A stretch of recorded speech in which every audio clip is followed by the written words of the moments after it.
are encouraged. Can we get a cup of coffee in here, please?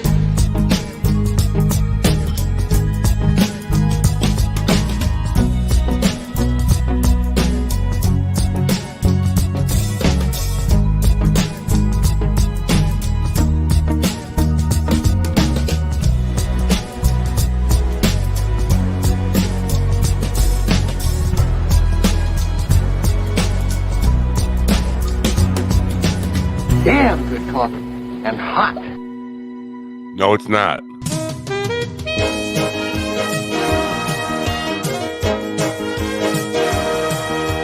My dog is your mind's best friend. Not really. Wake up, America. You've got a dog that needs walking. That's right, sunshine. Just put on a big pot of strong coffee and get ready to type your little hate mail with your opinions about kumbaya and flat earth insanity. Stand-up comedy? You want stand-up comedy? Well, we've got sit-down comedy. It's time for Coffee with a Dog. You make me laugh. I feel like Joe Pesci. Every time I hear that, you make me laugh. What you do too. I mean, it's probably one of the most overused. Huh?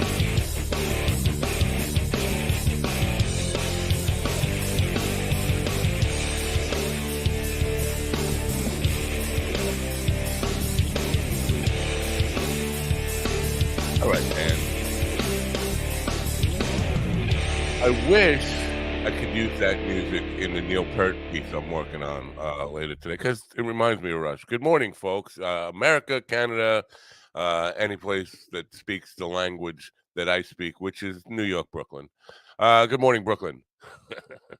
It is Wednesday, April 10th, 2024. The month is flying by. If you're not aware, the Rapture has been rescheduled. So if you held on to your ticket stubs, it's now scheduled for April 23rd, according to a numerologist who was on Fox News yesterday. So, yeah, I mean, if you, I know they set rain dates for this kind of stuff. So if you're disappointed like me that you didn't get sucked up, pulled up, called up, thrown up, it's coming, April 23rd. So we'll just I don't know, tread water until then. Today we're gonna talk to a business coach about smart income lifestyle. It occurs to me, nobody wants to work anymore. I mean, passive income, good thing, yes. And now you're here forever. It's kind of like almost biblical about, tithing and or investing and having your money work for you. I'm not that kind of guy, but I know you are, because you need, with inflation and economy and everybody panicking about dystopia and the end of the world, you want some cash flow coming in. So you're probably going to learn something here today. Me, I probably won't learn anything. I'll probably go to hell on April 23rd is what's going to happen. A couple of things that we'll talk about after our, because we have an early guest interview today. But after that, a couple of things I want to talk about. Well, first of all, GD's not going to be here today. He had, I don't know, an emergency comedy house call. Not really. This is the thing I'm going to go with now when people aren't in the room. GD is getting a follow-up on his colonoscopy. Yeah. Oh, my goodness. Anyway, it's probably TMI. I know. What I want to talk about later on today. Apparently, Geraldo Rivera wants to star in a remake of Mean Girls or something. Here's the deal. Larry David announced that Curb Your Enthusiasm. He's done with it. And Geraldo picked that announcement to go on Twitter and fire off a tirade about how Larry David hurt his feelings by not talking to him at a party. Very high school girlish type of rant by Geraldo, and I'm like, what are you trying? What? How does this serve anybody? You're not gonna dissuade Larry David's fans from being fans of his, and he's not doing the show anymore. So what do you hope to accomplish by that, other than to vent your feeling? And you could call him up and say, "Listen, I'm still hurt. You didn't talk to me at that party." Or you could have Jordan Peterson call for you and say, "Oh, you really should. You really should." Anyway, the thing is, you could I think. Listen, I'm, if you're a human being, you can understand not liking Geraldo Rivera. Really, he's not a likable guy. I would do the same thing. If he came walking at me at a party, I would walk in the other direction. I would hide behind people, hope he doesn't see me. You have to understand that when you're Geraldo Rivera. Look at the life you've led. Look at the crazy, ridiculous television shows, the ridiculous commentary you put out there. You made almost enemies of everybody. And now in your golden years, the best you can do is pull teenage high school girl tirades on Twitter.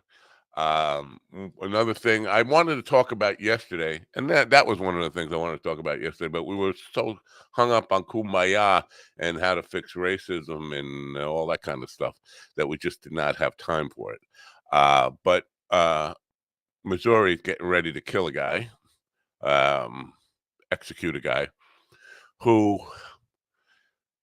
almost 20 years ago, 18 years ago, killed his sister, no, his cousin and her husband. He was hiding out.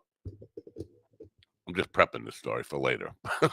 He was hiding out because he had some crack cocaine debts. He owed dealers money.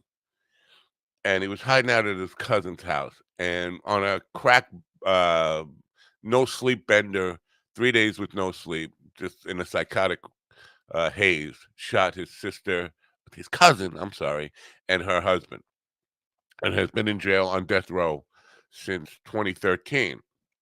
Now, all the people in the prison say he's reformed. He's become a Christian. Now, this is the thing. Missouri is a very Christian state. The governor of the state is a very, evangelical, right-wing Christian guy. Has no problem, taking a life, which is kind of against the religion, which, all right. But all the people say who know him, everybody connected to it, the warden, thousands of letters about how this guy is reformed. Listen, it doesn't, nothing is going to bring back the people he killed. But here's the part that got me, that he stole a Bambi tape. Yes, a Bambi tape, VHS tape, and some other trinkets from the house to sell to pay off his drug debts. So basically, he was hiding out from drug dealers in a house where apparently the value that he owed these guys was less than the change in your sofa. I mean, what are you going to sell a Bambi tape for? What? He stole trinkets to pay off his his drug deal debt. It just doesn't make any sense. Like, why hide out if you owe somebody $30? You don't need to be hiding out. So we'll talk about that later. It's just intriguing to me. And there's other stuff going on, but before we get too deep into it, let's welcome our friends, the Steven, the sitcom, Ortiz, and Ron Kane, who likes to always take my spot. Get out of my spot. Good morning, fellas. Let me point at my cup because, I'm not going to say anything. I'm just going to point at my cup because DD's not here. In honor of DD. But okay. No good morning to me? Morning. Good morning, sir. I feel bad now. I got no good morning. You guys interested in learning about smart income? Or is your income smart? My income is pretty stupid. I mean, Sometimes. we've managed to be able to pay all of our bills at home, and my wife only has to work a part-time job. So we've figured it out.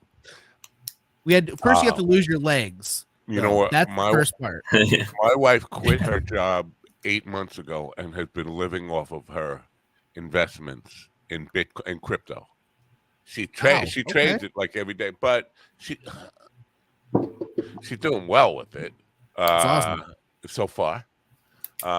But you know Dude, what? you and your wife are so much cooler than almost everyone my age. All you do is play with AI all day, and you have a show. Your wife's trading Oh, cryptocurrency, and I'm that's over not here. all I do. I also masturbate and then I go mow the lawn. Well, I thought those kind of didn't need to be spoken about because like we all do that. Oh, So yeah. actually, I don't masturbate. I quit that sometime in my late 40s, I think. I don't know. He I needs a just said belt that to to be do it funny. now. He needs- Desperately trying to be funny in front of comedians. It's not my. Maybe I should not do that. Anyway, but I just want to say that today is going to be the first day of this year that I go mow the lawn. So there's a good chance I will die from a heart attack doing that, and then it will be coffee with Ron and sitcom tomorrow and forever until the bills that are paid run out, and then the accounts will close down. But wait. You need to meet with our lawyers about this will real quick before you go cut that lawn. anyway, yeah. So Willie's still missing, still lost in translation or whatever. I don't know if Willie's ever coming back. I don't. You see him online? Seen Yeah. him? You do. Mhm. I haven't seen him online. Like what's going on with him? But it doesn't seem like a power cord should be a month-long project of trying to recoup a power cord for a lost laptop. I feel like Maybe, Epstein's I'll bring mother them. signed it. There's some issues in the supply chain. That's all that's going on. There's just some issues in Yeah. the supply chain. Worst All case right. scenario, I'll bring them one when I run into them in June, and we'll fix it. In June. So that would be like a 3.5 month hiatus from the show over a power cord issue. Listen, I don't know if you've ever ordered anything from like Temu or Wish.com, but sometimes it takes months. I order stuff on Prime. Listen, I hate listen, to. buddy bags Jeff over here. Bezos does not need this kind of advertising, but I will order something on Prime on a Sunday afternoon and have it before I go to bed on Sunday night. It's like the guy is same waiting at the warehouse, waiting for my order to come in. Goes grab Matt ordered something. Get to his house immediately. Yeah, we get drone deliveries here. It's really cool. They built a distro center like 6 miles down the road, and yeah, we get drone deliveries here. Like literally within like 3 hours, you can have your stuff. No, Crazy. I'm a little slow this morning because my coffee is not hot. You know how it says good, damn good coffee and hot. It's damn good coffee and kind of like lukewarm. And no one to blame but myself. I think I put it on the burner the wrong way, so it didn't really.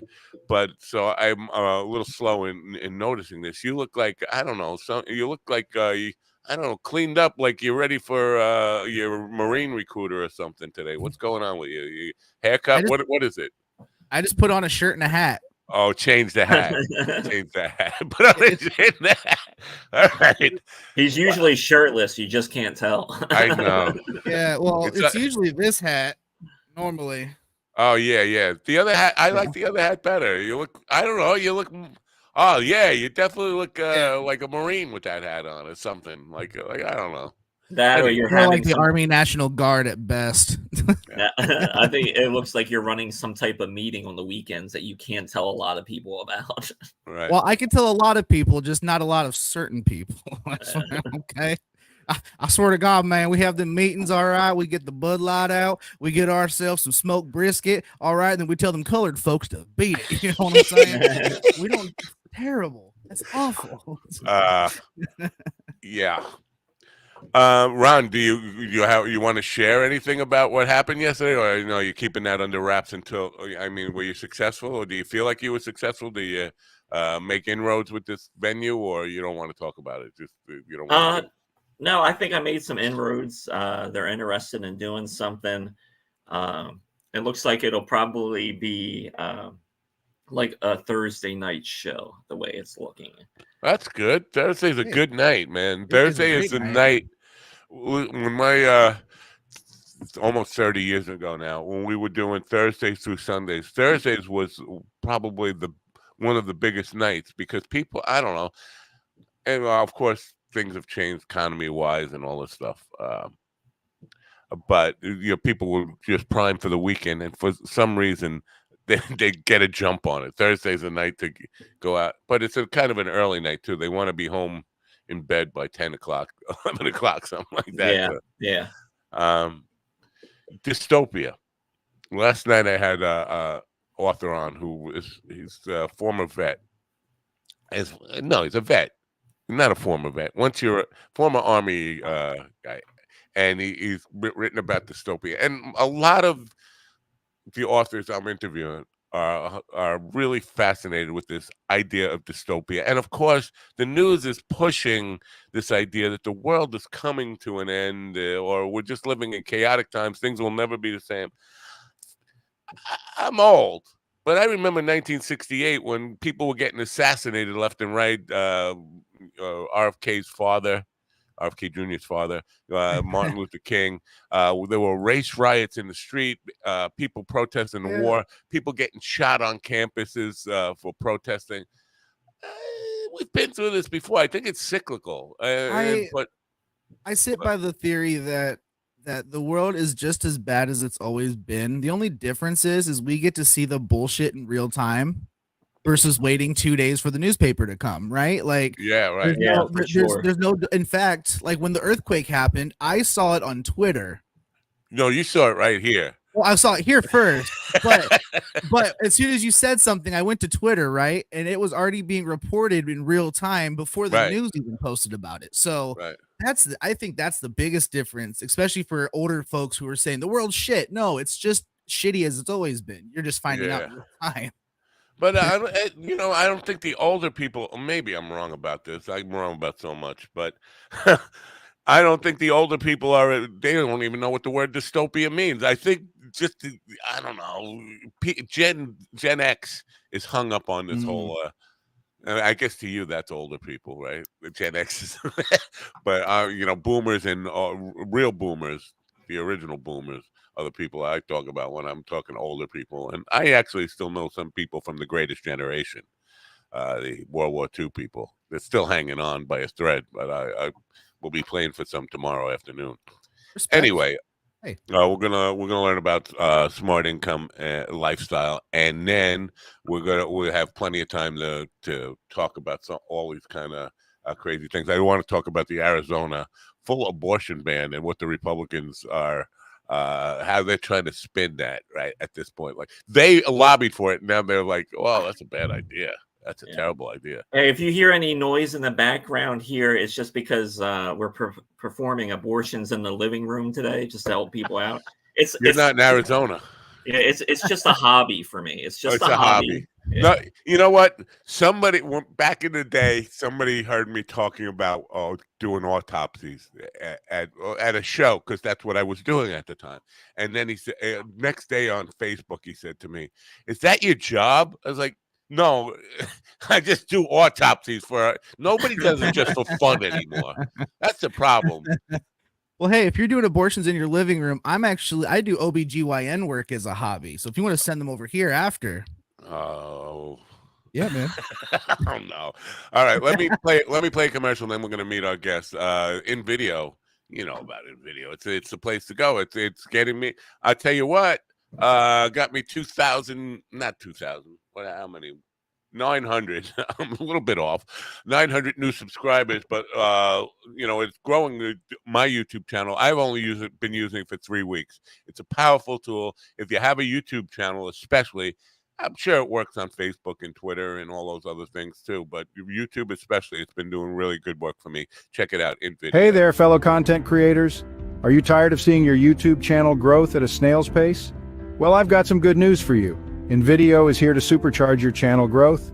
With InVideo, you can create eye-catching and engaging videos in a flash. Say goodbye to spending hours editing and perfecting your content. InVideo's user-friendly interface makes it a breeze to create professional-looking videos in no time. But that's not all.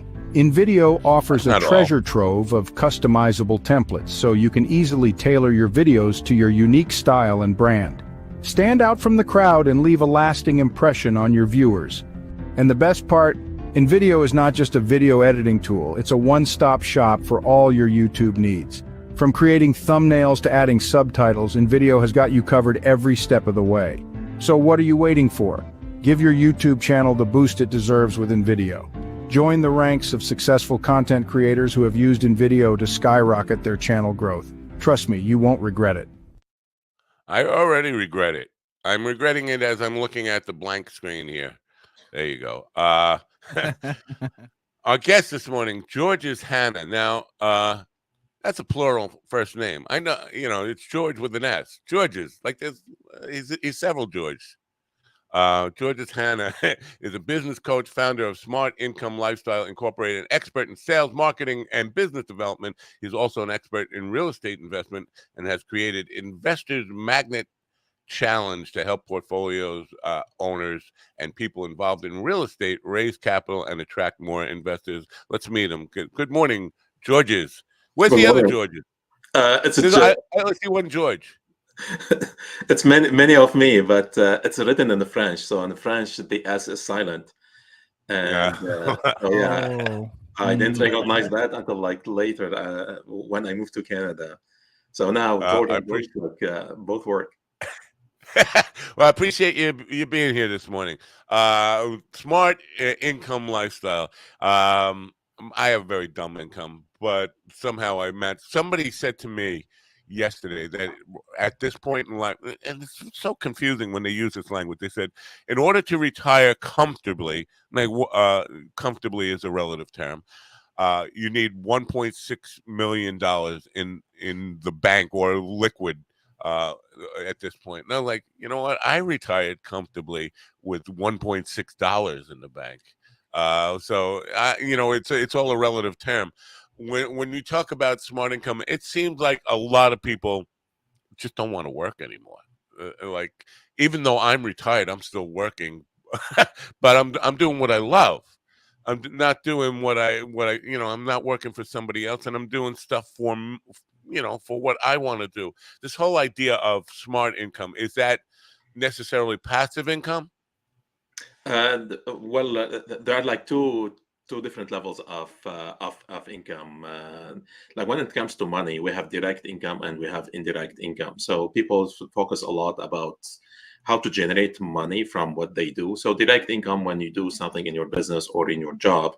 The indirect is what we call sometimes the passive income that comes from real estate or any investment that you have. But the name smart income comes from totally different perspective I experienced in my life. I like the way I look at it, that we have different levels of assets and of income. So for instance, like when you read a book, you are creating an asset, like mental asset. So your income that comes from your mental, now it's very necessary to be like the cornerstone to create the money income that you have in your business or in something else. Also, like your physical assets, your mental assets, your spiritual assets, all those come together. So it helps you to have the possessions that we see in real estate or money or tangible assets that we look around us. So this is where the smart income comes from. I'm gonna put your URL here for smart money. Investorsmagnetchallenge.com. That's where we'll send the people. Now, I don't mean to be antagonistic here, but you know what? I'm really I'm not a good guy. I'm a really I'm not. I don't have great social skills for somebody who does this. So things I say, I have no filter. But here's what I want to say. Anytime I see somebody teaching people how to make money, I ask why. Why would you, if you know how to make money or manage money or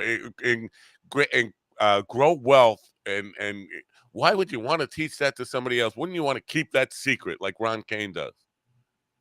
Well, actually, you don't teach people how to make money. You teach people the right skills so they can produce what they want.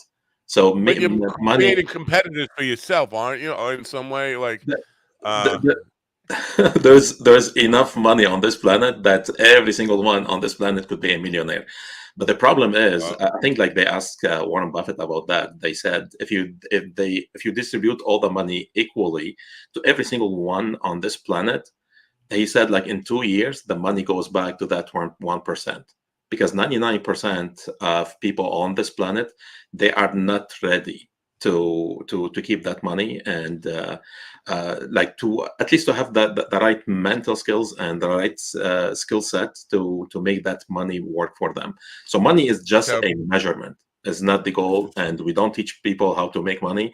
We teach people like the right skills so they can produce anything they want, like using that the money is just like the medium to measure their success.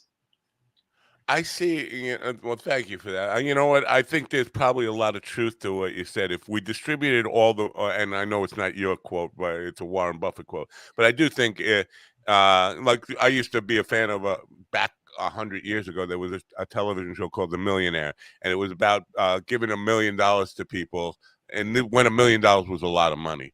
And how they just mismanaged it and ended up broke, or it ruined their life because they just were not good with money. So I think there's some truth to that. But everybody I see that is rich, I do think it's about the money. I think, I don't know, money might be just a way to keep score, but they do seem to be passionate and in love with the idea of more money, more money. Like there's never, like somebody like Elon Musk, $240 billion. That's not enough for him to say, you know what, I'm going to go play shuffleboard for a while. Or any, it's about making more money, make more money. Obsessed with, when is enough?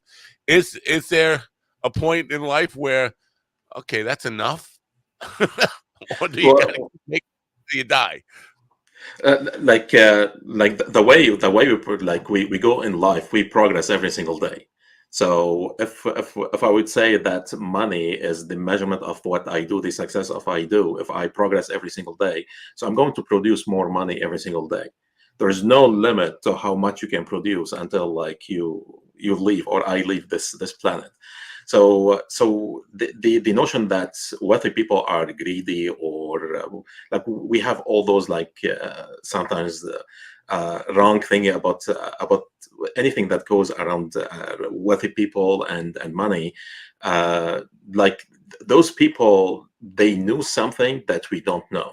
Money is not being taught in our schools for a reason, and only those people who knows about money, they know something that we don't know. And this is exactly what I like. I help like the people that they go through my program or through my coaching to understand first thing, like how money works, how banks works, Mm, how those, and like if you don't understand like the concepts, you're not going to handle the thing in the right way. So money is not right. being taught in our schools for a reason, and this is what we are doing in our programs. Well, let's go to Stephen, who has been in the school system the most recently out of all of us. Stephen, did they teach anything about financial smarts or how to manage money when you were in school? No, there was a class where it was touted as they were going to teach like taxes and things like that. And it basically just turned into how to fill out a W-2 form is all it was. Like there was no money management whatsoever. There was nothing. Well, Um, I could yeah, use that nothing. class because apparently the spreadshirt people have made me fill out that W-2 form 8 times in the last 6 months. So um, apparently I failed that class. Uh, anyway, no, that's sad that they don't teach that. Now, when I was in high school, and I'm talking 100 years ago, literally 100 years ago. I'm that old. They said that real estate was the best investment you could possibly make because they're not making any more. It's a product that they're not going to ever create any more of. They've never heard That of volcanoes, apparently. yeah, Stupids. or crack cocaine. Or that. Yeah. Um, that was true, and I guess it's still true. But here's the thing, and a question for you, because what I'm hearing is that for the common person, the individual, they're getting pushed out of real estate investment by big banks who are buying up like personal homes and stuff like that. And I'm hearing this from lots of different people that within the next 10 years there will be no individual investors in real estate, it's all going to be big banks. What's your take on that? Like the future is definitely for people who come together to congregate exactly what they have, all the skills, all the money, all the resources together, and banks are one of them.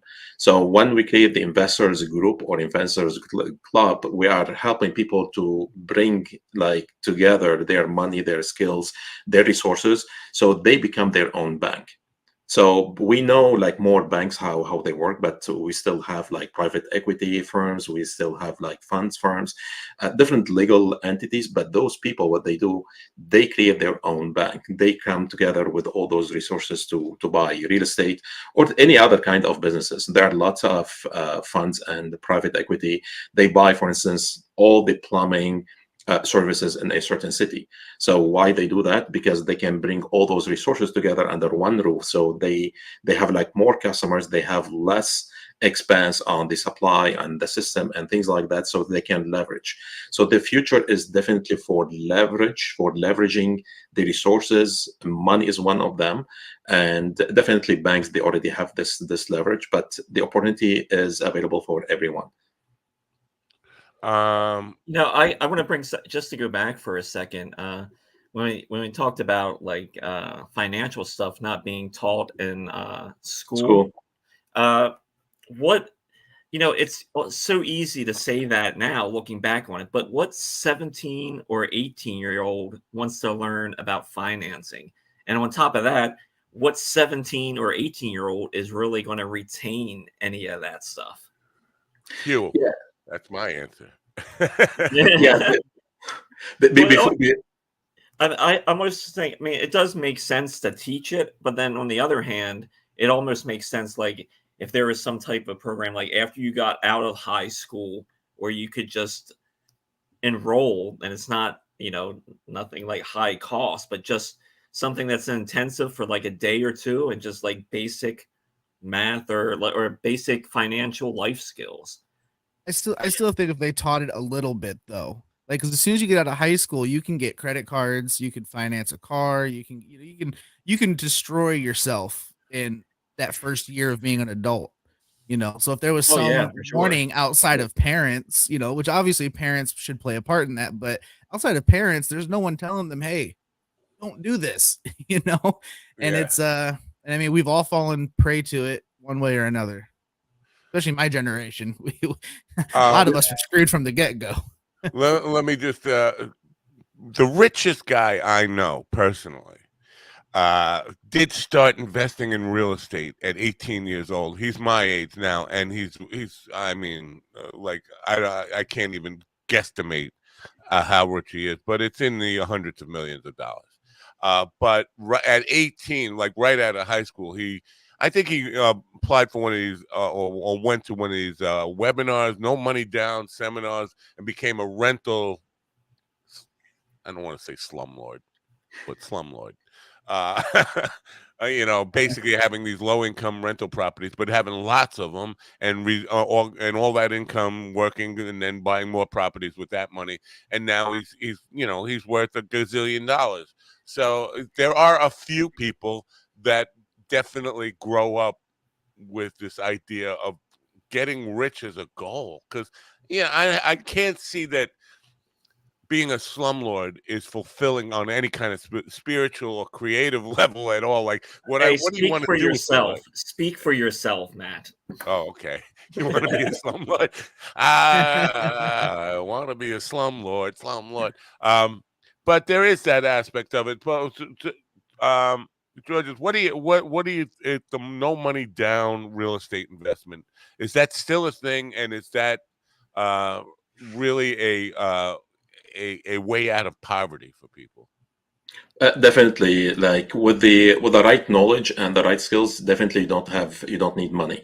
Like I invest in real estate and I invest zero of my money. So for instance, like 2 weeks ago, I met with two guys. They have $5 million. So all what I need to do is just match them with potential deals. and I have zero money inside this deal, but I get like my percentage. My percentage goes like with just like to match like around 10-15% on every single deal. And we are talking about like 150 units, sometimes 200 units. So the average income I'm going to make on that 10% is way more than me just like working hard every single day to create or to produce that money and then invest that money in any deal.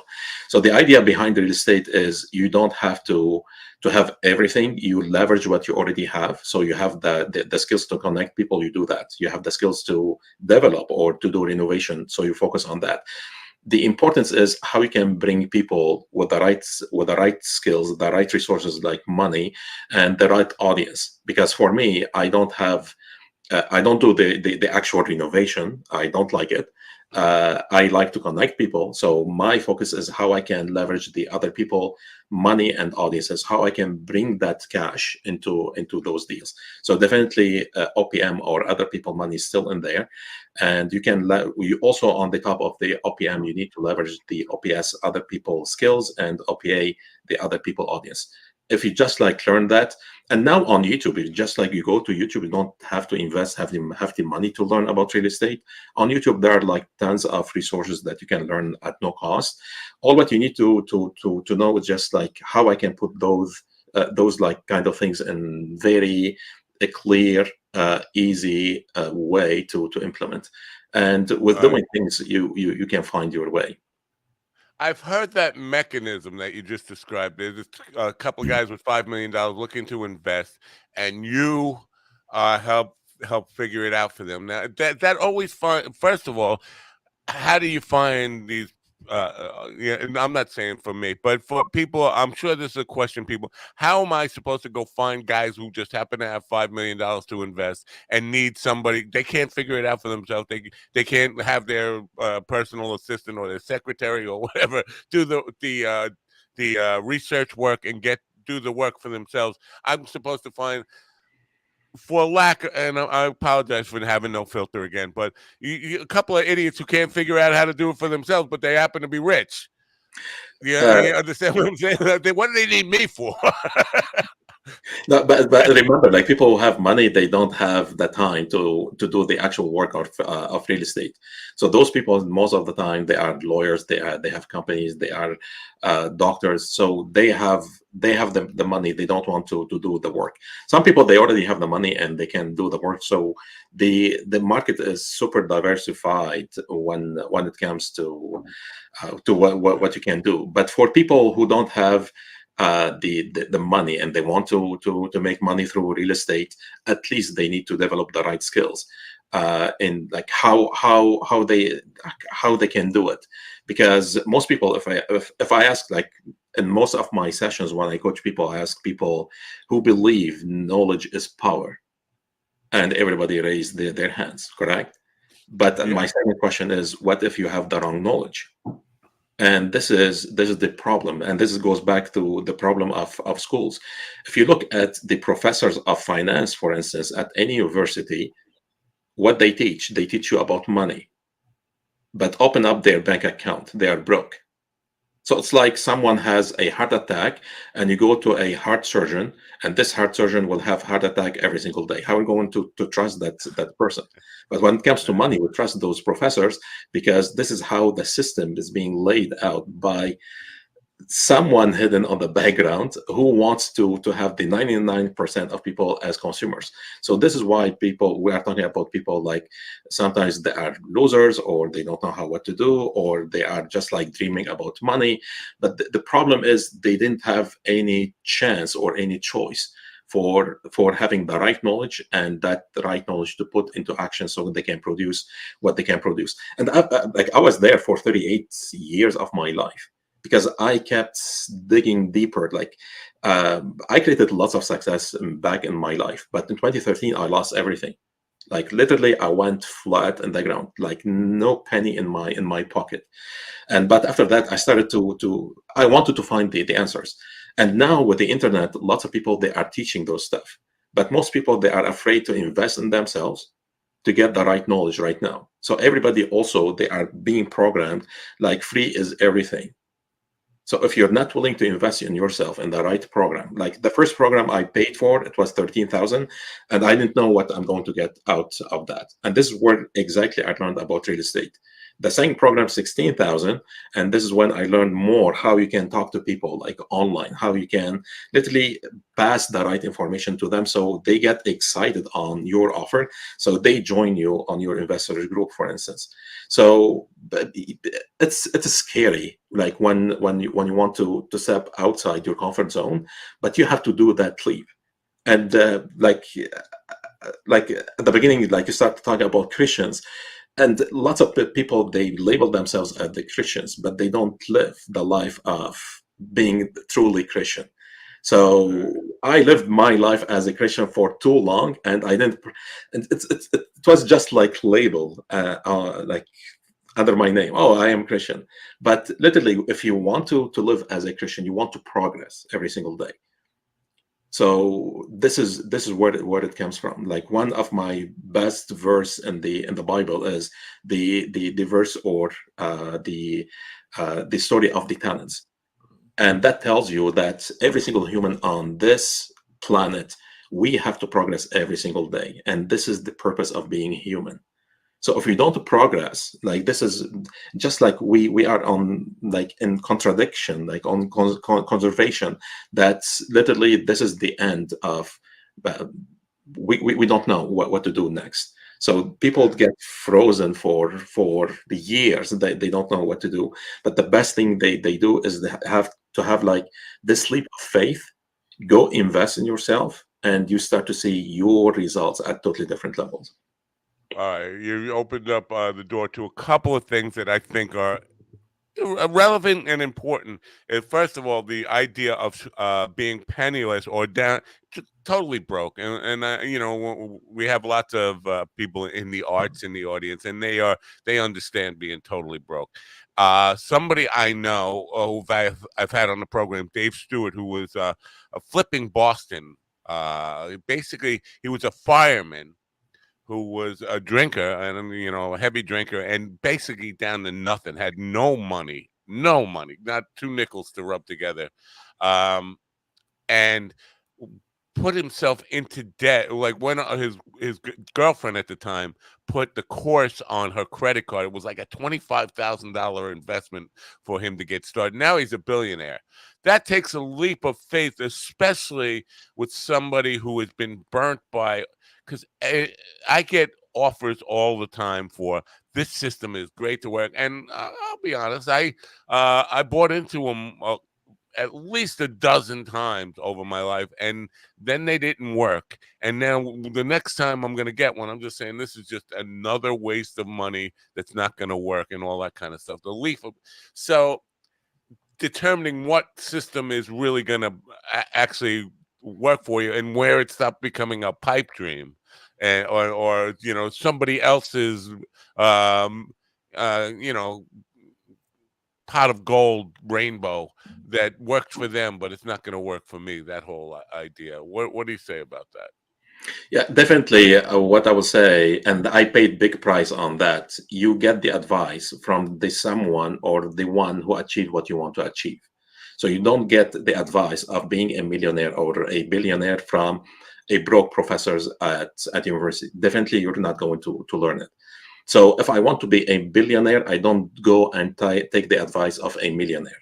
I will go to a Right. billionaire and I learn it from them. If I want to make 100 million, so who is making this 100 million? This is where I go and I learn it.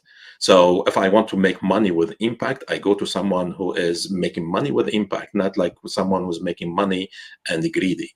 So you get the advice from the someone or that one who is achieving or already achieved what you want to achieve. And most people, what they do, they take their advice from their mom and dad who are like already broke, or they are just like confused. I love my mom. I love everybody in my family. But most of my family, they are broke. So I cannot take their advice. I should be successful, not for me, but also for them.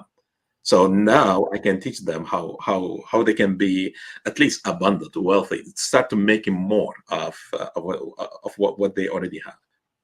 What about the possibility of starting from absolutely nothing? Like Ron Kane has $1 in his pants that because he's a male stripper at night, and last night he only made $1, and it was from a guy. But uh, if he's only got that $1 now, can he start with just $1 in order to build financial freedom or independence? As they Well, definitely. Have you watched the Undercover Billionaire, like the Grant Cardone episodes? No, I don't have television. This it's on YouTube. I don't. This is exactly how it was laid out. So maybe we can talk about it a lot, but if you watch it, how it's been done by a billionaire who lost everything, like he cannot use his name or money or connections, and he already had only just $100, and he didn't use it. So basically, he started from zero, and he built a business like over $1 million. That was the purpose. He built more than $5 million in 90 days with no money. So this is the power. It tells you that yes, it's doable. It's not like me talking about myself. Yes, it's doable, and we are doing it with, like, I do it with my students. But also, like, if you go to the internet, you can find the idea is you want to go and find the right knowledge. You want to find like people who are winning, not just like going on YouTube and getting trapped into like unnecessary entertainment that gets you nowhere. So yes, it's doable. You can start with no money. All what you need to have is the right knowledge and start acting on that knowledge. I understand what you're saying, getting mentorship from people who know how to do it, but literally, and you guys feel free to chime in on this, because my idea about this is that people with no money are panicking. How am I going to pay the rent this month? How am I going to, where's dinner coming from this week? How do I even get out of that fear mode of, oh my God, they're going to evict me, to actually Yeah, say, very good question. I have to go spend time with a mentor and learn, and then develop people skills or whatever it takes to find these investors or people who are going to, bankroll me Yeah, in this very good stuff. question. The very first step for a person who is destitute. Can you So give two me things any? I do, and this is exactly what I did. You have to take care of your personal finance and then get the right knowledge. So what I did when I started my own business right now, that is making like more than say 6 figures constantly right now. What I did at the beginning, when you do that leap of faith, you have like this time frame that you're not going to produce maybe any money, and it's very scary. So you have to do anything to make that, at least to cover your personal finance. So I drove a cab and I get a job. And every single minute outside that, driving the cab and having the job or sleeping, I was working on my business. So I drove a cab for a long time, and like on the weekends, whereas I was doing my job, like the weekday job, and all my evening, all my weekends, I was working on my skills and on my business. So you have to take care of your finance, and gradually you start to just to leave. I left the cab. I started to leave my job. I'm focusing more on growing my business, but everything started to accumulate. But definitely, you need to take care of your personal finance. Plus, you're doing what you're doing on your business. The question I have is that, like, the one thing you never hear like financial people say, and I don't know why it's never framed this way, especially if you're trying to get people that really don't have a lot of money to make money in the future or whatever. Why doesn't anyone ever go, it's expensive being poor? It Why? is. Exactly. Why don't Exactly. no one opens up with that? And it's like, well, we want to teach it. It's like, I understand, and that's fine because you should have that knowledge. And if you're going to get jobs to build your business, that, it's perfectly fine. But if you don't really have a lot of money, why doesn't someone just be blunt and say it is expensive being poor? Because that is something that somebody's poor would resonate with. Be like, oh my God, it is expensive being Correct. poor, which it is, which it is. If I could expand on that just a bit, because this widening of the wealth gap here, where more haves and more have-nots, and there's no middle class, it makes it even more expensive in that, because the little guy, the guy with nothing, can't get a loan at a good rate, but the people who are manipulating the system can get all the money for investment at cheaper rates. So the more we talk about this, I think the gap kind of widens more, and for society on a whole, I think that's a pretty bad thing. I mean, we talk about, over not to get political here, but like the Trump case with Deutsche Bank and all that stuff.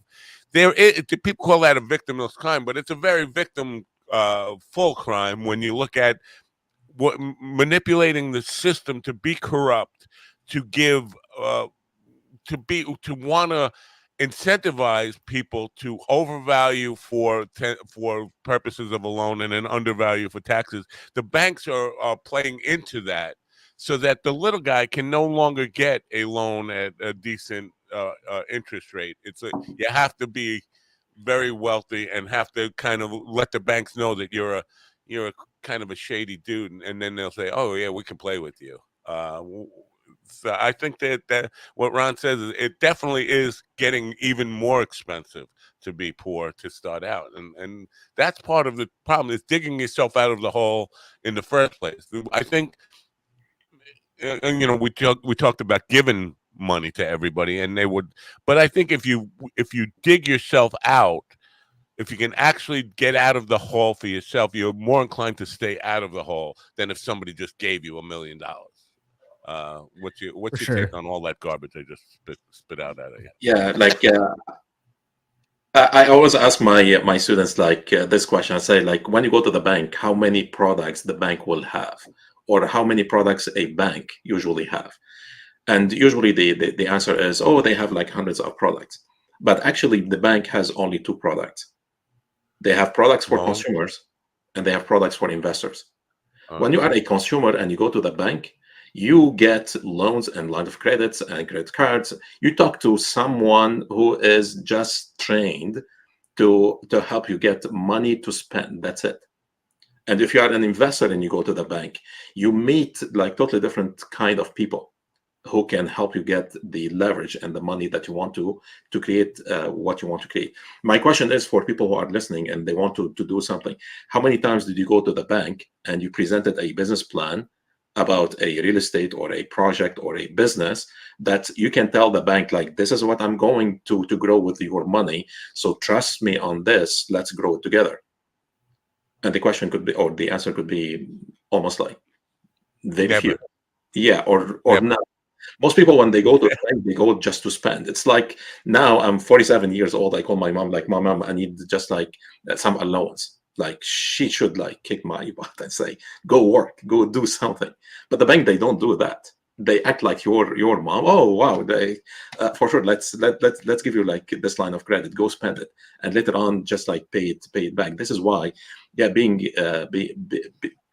broke and being poor is very, very, very expensive. But the problem is people are not knowing much. And I appreciate like this conversation, because from your conversation, people start to at least get ideas. And the more you bring people on this show and you start talking about those concepts, it helps people to start getting those light bulbs in their mind. So at least they start to see like there is light somewhere. So, but definitely most people, yeah, they are not prepared for that. The question I had is like, what would you say to somebody that doesn't have a lot of money but kind of wants to do that, but then there's the stigma also of being poor and not really wanting to talk to somebody about it, because you got to kind of face your reality, and it could be embarrassing for someone. So yeah. Like, look, sure. at any city, there are like incubation organization, non-for-profit organization, and those organizations, they are publicly funded. They just like to help you how to start a business, to help you how to write a business plan, to help you with the basic skills. I will start like with them. So if I don't have the skills, I don't know what to do, just start with those. Just like where I live in Halifax, at least I can count now like around like 10 of those organizations. They can help you with the foundational things. So when you go to the bank, you know how to present things, you know how to tell the bank how you're going to use their money and how you're going to make that profit back, like for both for you and for the bank. So you get to start somewhere, and those are free of charge. You don't pay them anything because they are taxpayer funded. So start looking at those organizations, incubations, sandboxes. Like they have like so many different names. Just Google them in your area. You will find plenty of those. Start with those. Let them help you get ready. And the most important, you need to understand that doing business in Canada or US, you should not have 100% of your money. All what you need to have is just 20% or 30%, and that's it. The bank will finance the other 70, and who pays for the whole like loan that the bank give you? It's either your tenants if you have real estate, or your customers if you have a business. So So for you, Ron, that 20% would come out to 20 cents. Yeah, but probably. yeah, so That one dollar. basically, if you Got me don't have the beat. money, if you don't have the money, just find someone who has just like those 20%. So for instance, like the guys I met a couple of weeks ago, and they showed me like, this is the money we have 5 millions. We're not going to use that 5 millions for 100%. We're going to use that 5 million as 20%, so we can get like 20 or 30 million dollars, so we can create bigger project. So this is where the bank wants to see the progress on your business plan. This is where they put their trust. Oh wow, like those guys, they know what they are doing. So if you don't have the skills, you don't have the knowledge, you're not willing to invest in yourself, you're not willing to do anything, you don't want to start from any level, but definitely the bank will not going to listen to you.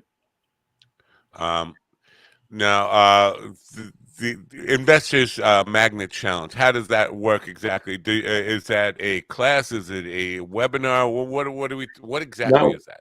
I started as 2 day challenge. Now I do it just like 1 day master class, and then this master class we teach people, or I help people for like at no cost, how they can create like an investors club, a small group of people, or how they can connect with like a group of potential investors, like people who have high net worth. So how you can connect with those people on LinkedIn or Facebook. They are online, and it's very easy to connect with those people, but the idea is, what is the value that you're going to put in front of those people so they start to pay attention to you? So this is exactly Right. what we do in this investors challenge. How many people? It's not like a one-on-one thing, right? Group. It is one-on-one. No, it's a group training. So we do that almost once a month, and sometimes we do it like more if we have like sometimes we have more demands and a few like in different months. But usually I do it once a month, and we have average like 50 people attend, and we teach them how to do that. And the good thing, it's me sharing that knowledge. Lots of people, they after they attend, they come to me, they say, oh, I have like 400,000, I have 1 million, I have 100,000, I have 20,000, how we can invest that with you? So education, like basic things, when you start to share the value in certain ways, people start to connect with you. So while me teaching other people how to create the investors club, lots of people, they come back to me and say like, we want to invest with you because you position the way or the value in certain way that it creates like this immediate trust between you and them.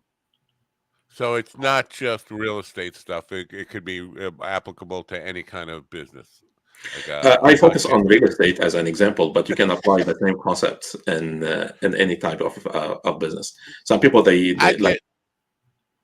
get angel investor emails all the time about people, and they're asking for these kind of proposals and ideas. That it's intimidating to a guy. Like how do I put something that is going to impress somebody who's got $100 million to invest? How do I put something together on paper, on paper alone? Like I think if I sat down with them, if I ever got a chance to sit down with them, explain my ideas to them, I might stand a chance. But putting something on paper that they're going to read and will really impress them enough to say, "Yeah, I want to invest in your idea," that's intimidating for me. So I think about it for 30 seconds and then I go out and mow the lawn. Uh, but Uh, Yeah, one important thing is like we should not think about them as the commercial that we see on Shark Tank. Like those angel investors or people who have like private equity, they're a human like us. So it's a Right. conversation. But what we see sometimes, we are so much commercialized what we see online that the Shark Tank, they are like super powerful and super strict, and you cannot talk to them. So people, they feel the intimidation that could happen from what we see on the shows. But reality, those people are like me and you. Once you have like good value, it's negotiation back and forth. Like I had this fear back in the days. Like sometimes if I want to pick up the phone to talk to someone, I was like super scared. Sometimes I pass out before I dial the number. But now because I know what kind of value I can share, it's just like very normal. It's negotiation, and you should not have everybody on board, or should not have the idea of you want to close 100% of every single one who you open the conversation with. So at the end, those are people like us. Once you have like good value, they are more willing to listen to you, and it goes back and forth until like the deal is done. All right, just Yes, a little bit right. more now, and then we'll let you go. But the idea of this now, most people, once, like I have a friend who's a day trader. He didn't start out to be doing day trading 18 hours a day. I have friends who are into cryptocurrency. They didn't start out doing it to do it 18 hours a day. I think it becomes addictive. And how the point the question I'm leading to is how much of your lifetime energy do you have to devote to just building wealth and all that stuff? Because it seems like, you know, people who people are looking just to kind of build a uh, retirement fund or something like that. They don't want to. They don't want a whole other, job on the side that or something that is going to consume their life. Do you have to like watch the markets and interest rates and all this kind of stuff and be on top of all the financial stuff that is just really, because like CNBC or what any of these financial networks, they will purposely intimidate people with charts and graphs and arrows and pointing and bells and whistles They and don't like understand you. yeah, I can't, I don't want to do that. I'm scared of it. And so how much of your life do you have to give to that? Like the way I look at it is wealth is not equal to money. Wealth is equal to time. So if you want to build something, build it like very quick.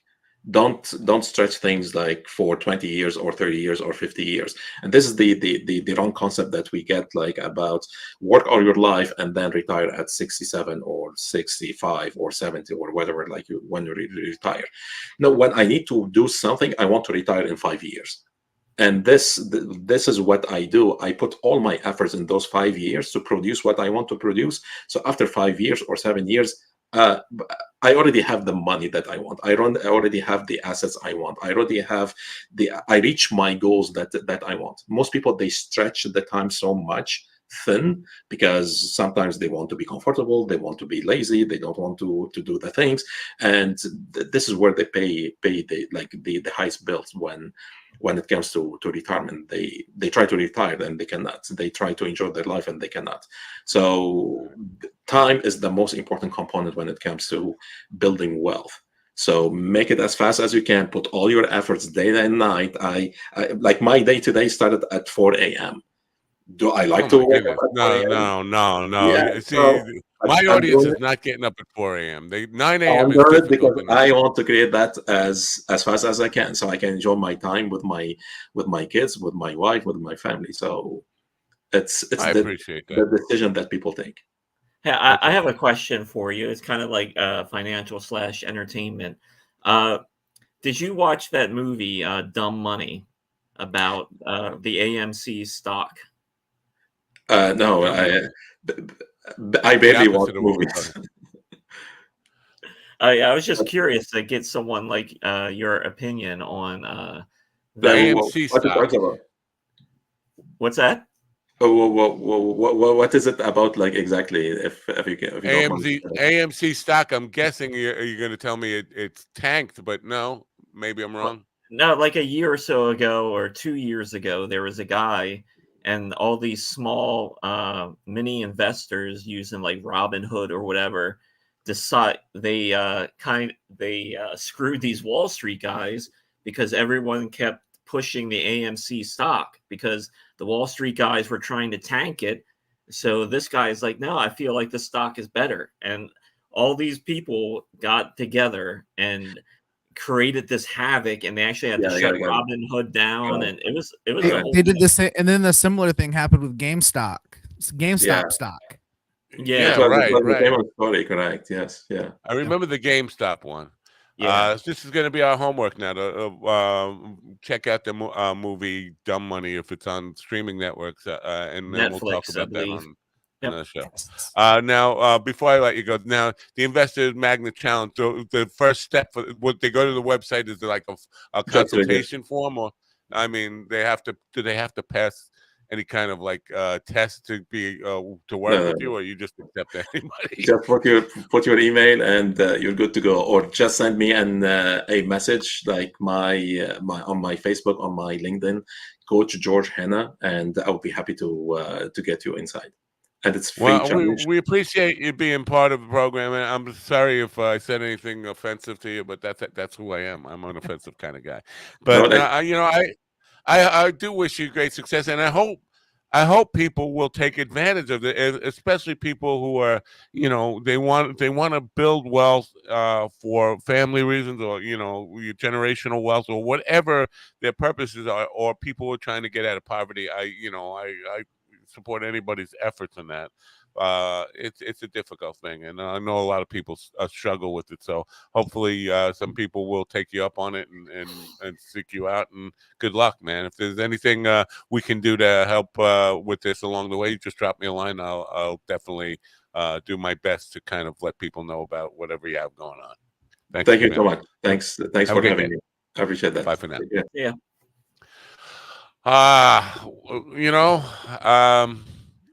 I do think the world is heading towards more division between wealth and poverty, and no middle class.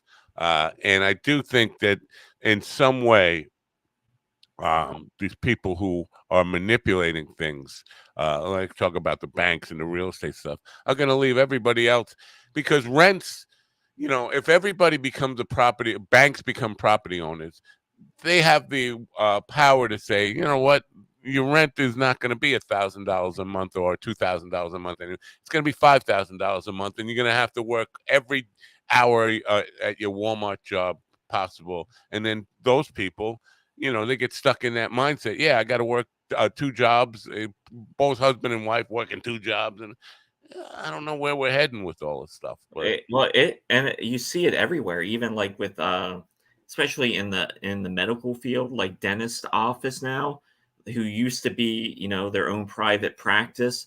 Like there's corporations that they've bought those up. Same with doctors' offices, where whatever conglomerate comes in and buys a private practice. You see that more and more, and you would think eventually the system has to break. And that's my point. How close are we to that point of, we can't just keep inflating the system? Because it's like with the housing bubble thing. There was a point, people were getting rich, and then everybody got poor at once, and then all the companies closing down. But it's never the guys on top who end up biting the bullet. Like the auto industry got bailed out. A lot of the housing industry got subsidies and all that. But the people who lost their jobs, they didn't get shit. They, fuck you. Yeah, and the thing not like to beat that like fucking Trump drum, but like if he got back into power, and what happens when the economy really tanks? And what's really going to happen? You've been inflaming those people for so long, that pendulum eventually swings back. Here, get your colonoscopy checked out at gdsdoctor.com. gdsdoctor.com, the only place to get your asshole widened and your gaped and your whatever. I did it for you. You like that? Is mine good? Yeah, it was beautiful. As a matter of fact, I'm going to retire this bit now because I can't. There's no way I could ever surpass that. No, don't retire it. I mean, that would be a shame. because then I'd have to do it every day, and I'm not doing that every day. How are you? You all right? The doctor said you're going to die someday, right? Did he tell you that? Doctor says that it's inevitable. It's inevitable. Probably They're April just prolong. 23rd. She says she's just prolonging the inevitable. Why do I keep showing up? That is, that's the whole point of healthcare in my view. Anyway, listen, we know I'm going to die. All your job is to give me one more day. Really? I mean, and I think you're overpaid for one more day. Unlike yesterday, I have to say, if I could get another day like yesterday, it's worth it. Whatever the doctor charges, because yesterday was a beautiful, perfect day. But that's a Are you rare referring occurrence. to like weather in your neighborhood or something? Did something? My life. I'm talking about my life. I got up. I did a show. I did some AI stuff. I smoked a joint. I went out and sat in the chair on the lawn. The sun was beating on my face, and I was like, "This is a good day." You like that? Having your face beat on. You like that? Yes. Only by the sun. Sometimes sometimes my face gets peed on, not beat on, and that's not so good. I have to write this down. Weissenberg has been sentenced to 5 months in prison for perjury. Oh. Yeah, I saw that. Yeah. That just came through a few minutes ago. You have to write that down before I forget. What's the what was it? Somebody. So ex-Trump CFO Alan Weisselberg sentenced to 5 months for perjury in former president's civil fraud trial. Right. Weisselberg. Yeah. And also, the guy you talked about being executed was already executed. Yeah. You know what? Weisselberg is one of these guys that I can't figure out because Trump has thrown him under the bus. There are tapes of Trump that Weisselberg has heard where he's just calling him a slime bag loser. Like, this guy's my accountant or whatever he was, CPA, whatever he is. But he's living in the suburbs in this shithole, and and he's hearing Trump put him down like this, and he still stays loyal to him. If I discovered the tapes of GD calling me, the worst things in the world, I would say, "Fuck GD, let's get him out of here," and I push this button like this, and then he would be gone. But because I don't put those things on tape, you'll never hear them. Right. No, I get it. But I don't. Except for when I say them on the show. I would not stay loyal to you and go to prison for it. I would flip. I would say it's mind-boggling. But you hear that little lie he just told? He says, "Not like I would stay loyal to you, like he's ever been loyal to me. He can't stay loyal. He's not loyal." That's a good point. It's mind-boggling that Trump's people, no matter how much they hate him, will not flip on him. I don't get it. Except for Michael Cohen. Okay, except for the one, but people don't even think about him anymore, hardly. Like, well, he's the chief witness in this, campaign fund hush money trial that Trump, and it starts less than a week from now. Actually, most of the people that have flipped on him have been women, right. Like Hope Hicks, Cassidy Hutchinson. And there's another lady whose name I can't remember, but she's a blonde lady. I can't remember her name. Young blonde woman. She's also flipped. So mostly women have flipped on them. Yeah, but you know what? The thing now Trump for the last couple of days, I don't know if because you guys aren't on Twitter, wouldn't see this, and this is reposts from True Social, but Trump has been burying Lindsey Graham for the last couple of days over this abortion stuff, and it seemed like I'm like, did Lindsey Graham stop swallowing or something? Because for Trump to just immediately do a complete burying Lindsey Graham, who has been completely sucking his dick for the last 9 years, it's confusing to me, to say the least. Like, hey, this is the guy who's been blowing me. I don't want to. No, it's like those guys like being emasculated and humiliated by a guy who doesn't have a brain cells. I mean, it's very funny. Thank you, sir. May I have another? I think it would be less humiliating for them if they just hired a dominatrix and did this in I, private. I think Lindsay already had that going on, which is how he got himself in this position. I think I we can it's just guesswork, of Yeah, course. but what it almost seems like, does he have something on these guys, or it just shows how? Yes. Almost? Yes. Did he say almost? That's like me staying loyal to the almost is like my stay. I told Yeah, my I I mean, told my I told my wife a while ago that the only way that all these people keep folding and caving into him is because they have between the Russians and Trump, they have the goods on these guys, you know. But what secret is there left for Lindsey Graham? It's like he's already been outed. Okay, we know that he wears lacy underwear with McCain's picture. We know he has a tramp stamp of John McCain on his back. You know, we know these things about him, and I don't. I believe those things about him, but we don't no, we really know them. know No, them as. it's a fact. I saw it on the internet. Oh, well, the internet doesn't lie, of course. Yeah, But no, I don't think the internet is lying in that case. Listen, when a guy has lived his whole life and never had a girlfriend, you can assume that he's either gay or something is up, and really so maybe unattractive. he just likes being his own girlfriend, Lady G, or whatever. If that's his kink, that's his kink. He should not be persecuted and blackmailed for that, but Right. he allows himself to be blackmailed for that because he could just come out and say, "Yeah, I like dressing up as a girl, and I still want to be your senator. I believe in these principles or whatever." But he's too ashamed by his own behavior that he allows himself to be blackmailed for it. So he deserves whatever he gets on that. But this whole thing has come about because of the abortion issue. That this is where it gets. People will fall for this. At least the MAGA people will fall for this.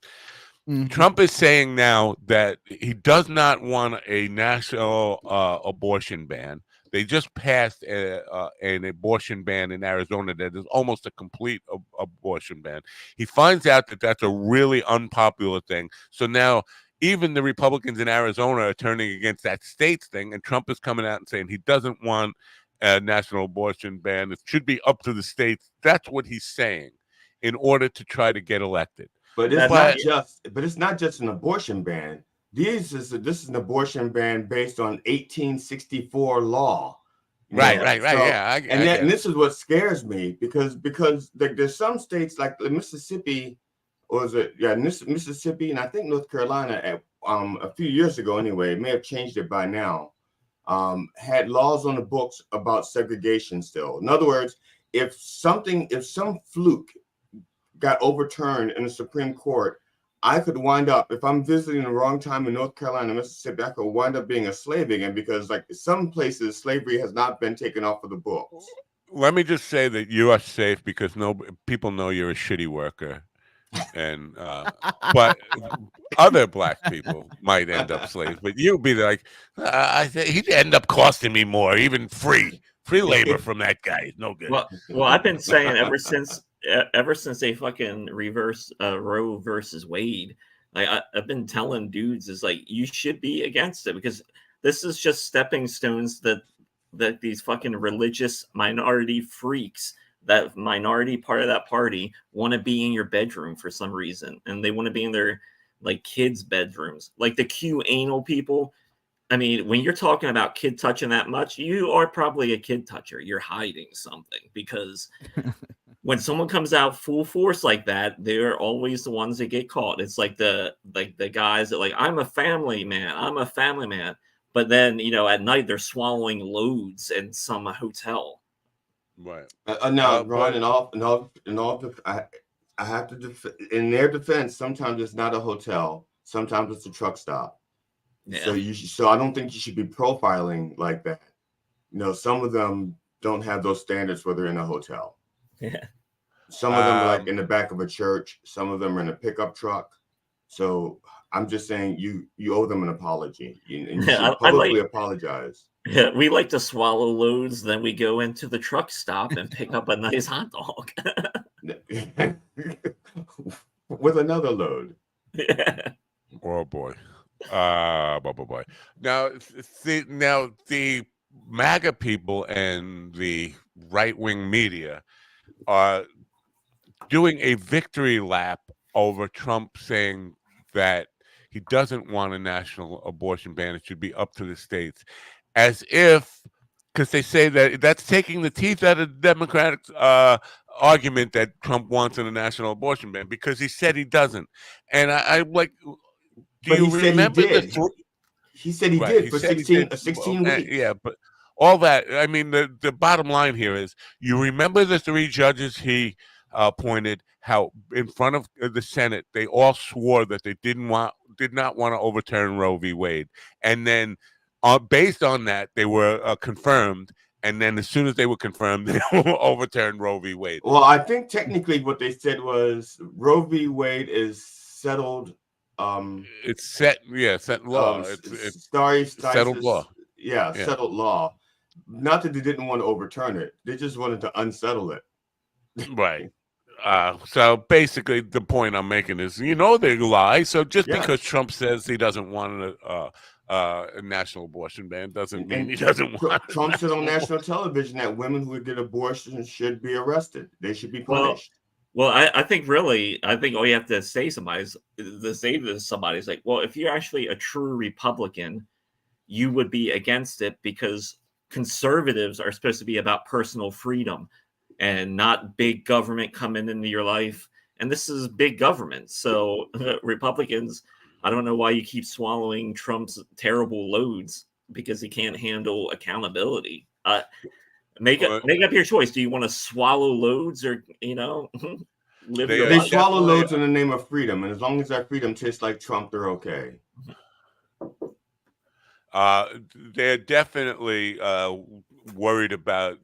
I don't think they thought overturning Roe would be as devastating to their election chances that they are. And they're looking at poll numbers and seeing how women, even though they are in front of their husbands, will say that they are voting MAGA Republican. Yeah. When you get them away from their husbands, they're like, eh. That's why they talk about the polls and shit like that. And, it's only April, but there are a lot of women that are pissed off over this. Yeah. And especially like younger women, I can't imagine, especially if you're 18 and you see the bullshit that a fucking 77-year-old man who can't take responsibility for anything wants to be involved in your body. That's creepy. And and I can understand the guys who love to go raw. Was it bareback, raw boning? I don't know the term, but yeah, raw dog. Yeah, you know that odds are some of them are going to be having those women pregnant, and they don't really want the kids, but Herschel Walker, who ran as a Republican in Georgia, paid for at least 6 abortions that he admitted to or knew about. Paid for 6. So I mean, it is they talk about convenience. An abortion is convenient for men who get a woman pregnant and don't want their wife to find out about it. It's convenient for them. It's never convenient for a woman. They talk about convenient abortions of convenience. Like, yeah, I could see a woman saying, "Yeah, let's go to 7-Eleven, pick up some bean dip and some chips, and get an abortion while we're at it." It's like there's no such thing as an abortion. Although I have to. I have to say that if you're eating at 7-Eleven, chances are that baby's going to be aborted by whether you want to or not, because that's what that food will do to you. Right. I ate a taquito and I had an abortion there, and I didn't even know I was pregnant. You had a colonoscopy of convenience, right? Convenient. Yeah, that's what 7-Eleven will do to you. That shit gets all up in you, and next thing you know, everything that's in you just comes out in a clump, one big clot. Yeah. So, the hypocrisy is just insane over the issue. But the idea that the Arizona Republicans fought for this, turned back the law to pre-Civil War times, and now they're against the law that they put in place, and they're actually campaigning on the fact that this is a bad thing. Well, I don't know. It's like, I don't know how you can build a house and then say, you know what, I don't think anybody should live in that house. It's really poorly constructed. Who put a That's house on a basically, sand dune? yeah. Who would put a house over a sinkhole? Damn it. Yeah. All right. Yeah, so you know it is what it is. Now the Geraldo Rivera thing. Have you guys familiar with this thing? GD, you weren't here when I talked about it on Twitter. Geraldo Rivera called out Larry David. Larry David, who announced that the Curb Your Enthusiasm was coming to an end, and Geraldo went on there with like a high school girl type rant of how Larry David dissed him at a party 20 years ago. Uh, like he chose this opportunity to just complain about he doesn't like me. Why I never did anything to him. It's like, you know what? That is just such a fucking pussy way to deal with it. Why not just call the guy and say, "Hey, dude, what's up? You wouldn't even say hello to me or any." But he chose this method of going on Twitter, and he waited on it for like 20 years until Larry David decided to cancel his show to bring this out. And I'm like, and people are arguing with him. Well, he has the right to dislike you and all that stuff. Yeah. Why isn't anybody saying, "Geez, Geraldo, that's such a fucking weak way, pussy way to deal with shit"? You're embarrassed. Not that your career and your life hasn't been full of embarrassments, but I think this is the lowest you ever go. Any thoughts on that? I know you I didn't see think the tweet. I think he's trying to catch the iron while it's hot, because Larry David, because this is the last season with that show, it's everybody's talking about it. Nobody was talking about Geraldo. So Geraldo, this is his moment with Larry David. It's like when somebody dies and everybody wants to talk about the one time that they had a moment with that person who died, and it's Right. no longer about that person. This is Geraldo trying to claim his moment in the Larry David son. I think it's kind of like showing up at a funeral and dumping piss on yourself or whatever. I mean, it's just like embarrassing yourself. Taking that moment to say, "This is about me." I know Steven's got about. He's looking a little. I got to get out of here, guys. My Get life out. here. Right. I will talk to you guys later. All Go right, piss we'll on take you out. yourself. Yeah, go. But it is that, like, I'm gonna belittle myself as much as possible on this moment. It just doesn't make any sense to me. And I know Geraldo's had a pretty shameful career. Mm-hmm. He's had some ups. To be fair, he's had some really bright moments in his career. I don't know how he decided to become just a publicity whore or whatever. Maybe that's behind all this, but the Willowbrook stuff. He may have gotten addicted to the fame he had, because for a while he was like a hot commodity. And then I think it happened. What was it? Was it Al Capone's vault? What was the moment that? Al Capone's vault was one of the low points, and then his daytime show where he got his nose broken. He tried to become a Jerry Springer type of guy, and it didn't work out for him. But and then the OJ thing where he was taking OJ's side through the whole thing, and I mean, he was just living off of the spectacle of the OJ Simpson trial for a year and a half, all that kind of stuff. He's got some really low points, but I think this is the lowest. For me, it's just very weird that he would just embarrass himself like that. And nobody's really, maybe that's a good thing that nobody's talking about it. But the people who are giving him shit about it are giving him shit for the wrong reasons, like trying to defend Larry David instead of saying, "Geraldo, what the fuck is wrong with you, man? This is not a manly act at all. You got a problem with the guy? Deal with it. Call him. You got his number. Say, hey, Larry, why don't you like me? Oh, whatever." Anyway. Yeah, it's not like Larry David's dead. He's still alive. And they both have agents. Have your people call his people and set up a coffee date. I like that. I never really get a good chance to look at Ron's background there without him sitting in front of it. It's a very unique. I don't know if it's an AI created background, but it's a very unique background. I'll say that about it. Michael Albanati, or you remember Michael Albanati? Yeah, he was on Scott McDaniel's attorney before he was locked up for 19 years for stealing hundreds of thousands of dollars from clients. 19 years it is? 19 years. Well, And I he don't know was how much. on Yeah, Ari Melber's show yesterday from yeah, prison, right. commenting on Trump's trial. And I was like, Ari Melber is generally a credible guy, but you couldn't find a street bum to talk to. You have to go to Michael Avenatti, guy who, you don't get any more shameful than that dude. And clearly, I don't know how he ever rose to prominence in the first place. I mean, it seems like he used all of Stormy Daniels' money to pump his own publicity engine up and like create like this image of himself. But he knew it had to be a house of cards. I think he declared he was running for president at one point, and then I before guess he thought he'd stay out of jail. arrested.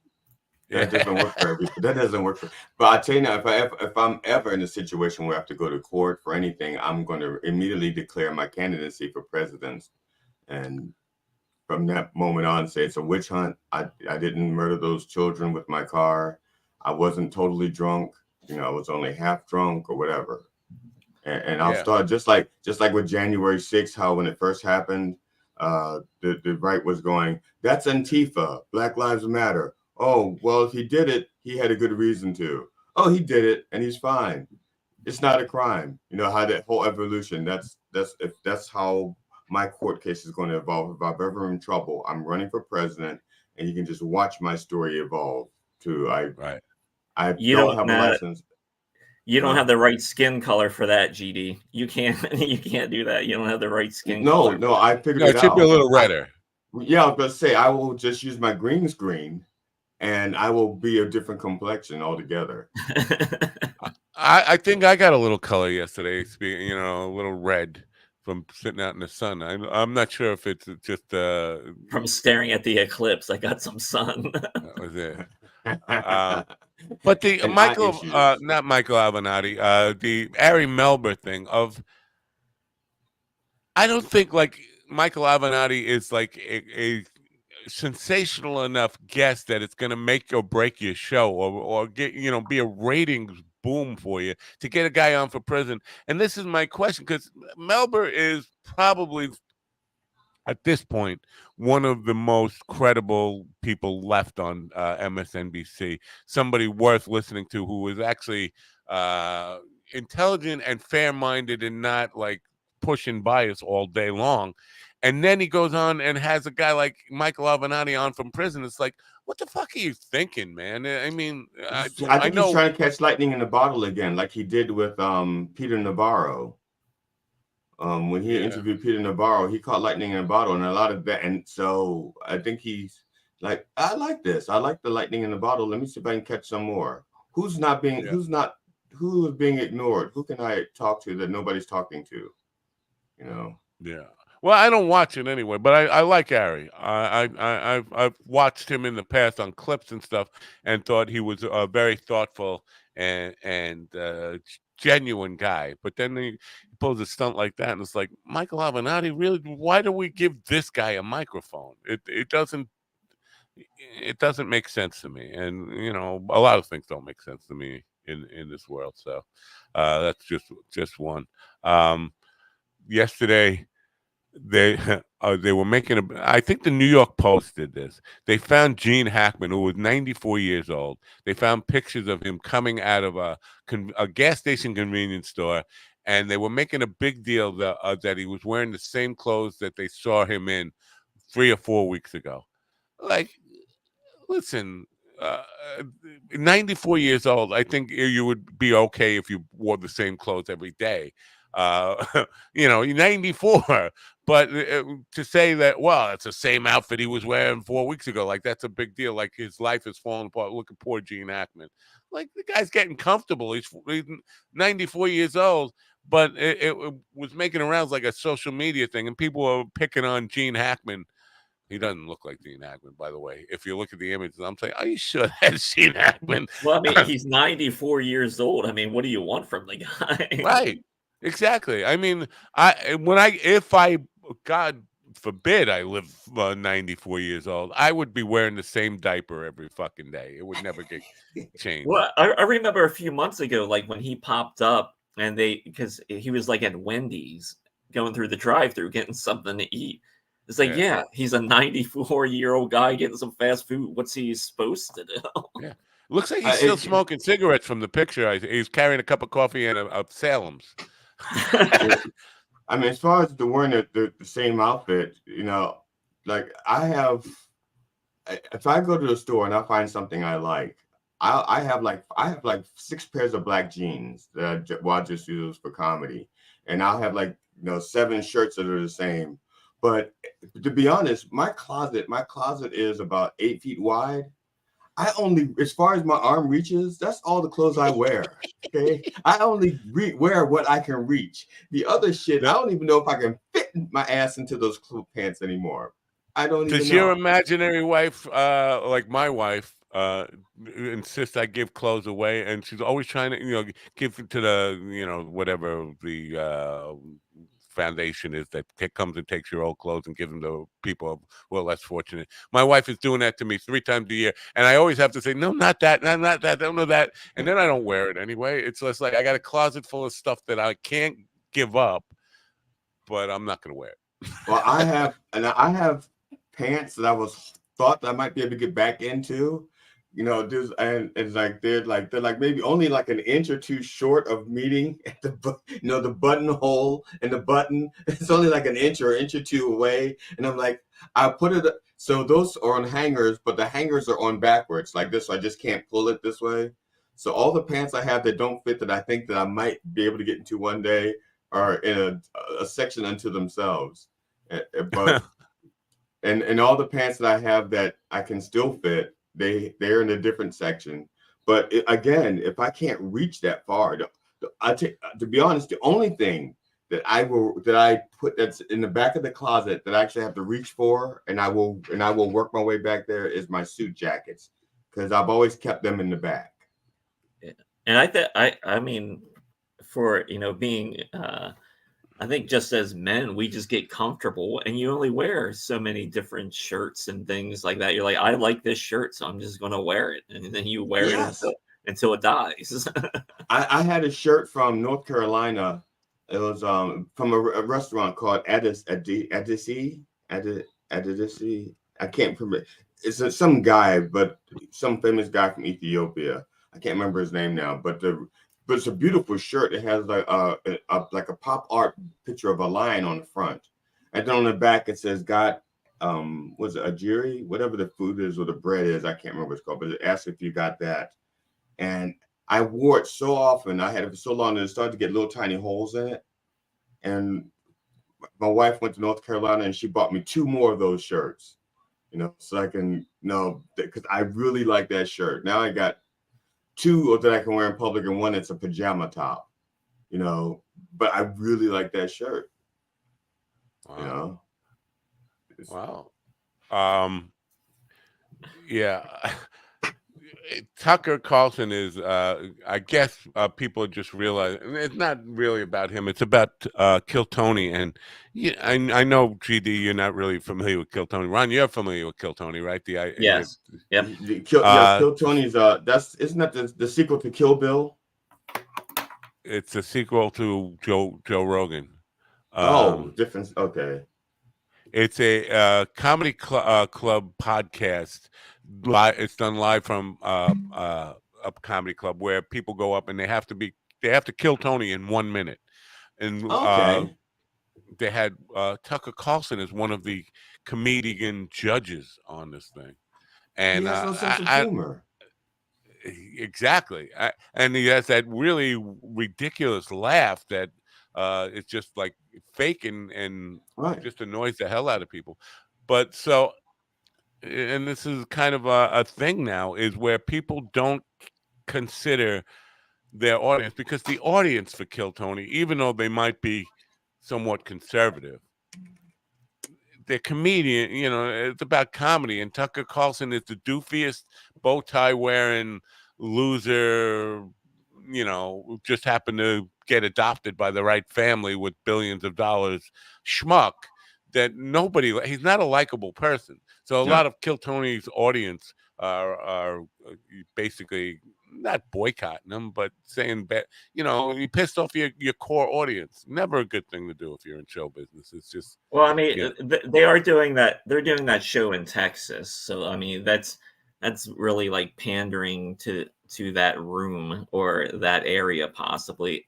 It just seems like stunt casting is like, we're gonna take this, this guy who just got off the set from one of the my stepdaughter goes black videos, cuckolding videos, and then you just throw him on stage. I mean, yeah, it just seems like stunt casting, and it's really I still find it really weird that there's still this faction of comedians that are like kind of taking sides, and like, oh, we're going to kind of be like lean conservative, which is fine to a certain extent, but now it just, for a comedian, it's like, why are you even doing that? And yeah, it's, to me, that's why like the George Carlin material still fucking stands up to this day. Like, shit that he wrote 25 years ago is still so fucking true. And I'm just wondering where are the comics that are like Carlin and Pryor that would just fucking rip into society as a comedian should. yeah. Well, I think there's this fear mongering, and this is why I half jokingly said that maybe all the conspiracy theories are the conspiracy. In other words, they're trying to make more people more paranoid. I think definitely with people like Rogan who believed the moon landing was fake, and everything that was ever mentioned to be a conspiracy is worth investigating or worth taking seriously. And I think the more you put that out there, more people put out more conspiracy theories, the more people gravitate towards the fear mongering of all that stuff and that everything. And so we don't trust anything anymore, and everything becomes Orwellian nonsense. I think there's a lot of people who are gravitating towards that, especially post COVID now, because I think I that broke a lot of people. I think if you broke down the data for like the Rogan show, you would probably see your core audience is probably you do have some of the younger guys, but that core audience for that is probably around 50 years old, white guy that makes a decent amount of money. You That think? would, I think that would be the demographic. I would have thought, like, except for the decent amount of money, I thought you were on the right. That's where I felt like, where do you, again, these are all relative, but decent amount of money. I think it's a guy who's struggling to get by, who's just living paycheck to paycheck. Uh, Late Gen Xer, like a 45 to 55-year-old guy who has got a family to support and he's just barely doing it. Like, Yeah, I mean, I mean, he definitely has some of that, but I really believe that core audience, they're older white guys, late 40s, 50s, they're still like trying to keep it together. And right now, he's cool because he's got tattoos and does jujitsu, but then he's eventually, he will make that final conversion to be Rush Limbaugh. And right. I would be just very curious to see how the data breaks down. And I'm also, su- I'd be curious to know how many people actually really listen to an entire Joe Rogan podcast every day. Yeah, the 3 hours. Who got nobody's got the time for that. 3 hours. It's like a radio show, but it's in a radio show, and typically we don't do this, but the idea behind this on this program was radio shows. There's a lot of repetition in that. When you do a 4-hour radio show, you're expecting that the average listener is only on for 18 minutes tops through any period in that. So you're Right. repeating a lot of the same stuff over and over again. Rogan is just stream of consciousness wherever it goes, and he tends to want to come off as an intellectual, but without ever doing his real homework on. He thinks just going to Fox News website or Alex Jones' website and reading something, it must be true. And how many times has he actually gotten himself caught by his own producer on, reciting internet bullshit as if it were a fact? And then he doesn't learn from that though. Every time it happens, he tries to excuse his way out of it or all that kind of stuff. The thing that I am surprised about with Rogan is that he has maintained. You said typical white guys. There is a segment of black guys who listen to him, and now the controversy about him overusing the N-word like constantly, and the clips that came out, those were out of context and all this stuff. The N-word to me is the least of the racist things that came out of his mouth during that, because he was comparing black people to gorillas and chimpanzees and saying when it was in a black neighborhood. Which gorillas? Because there's like the silverback. There's there's like a bunch of gorillas. Basic mountain gorilla. You run of the mill mountain gorilla. That is racist. But he was in a black part of town, and you're in deepest darkest Africa now. I mean, all those kind of things that he said, really far more degrading than just the word. But still, people, a lot of black guys, not black women, a lot of black dudes, probably millennials or younger Gen X's, are still on his bandwagon and forgive him for that. It's like, it doesn't mean he's a racist just because he said the N-word. No, take the N-word out of it. He called you a fucking monkey. and remember that Jimmy the Greek. No, Howard Cosell's the one that said monkey. Look at that monkey go. That was Al Green.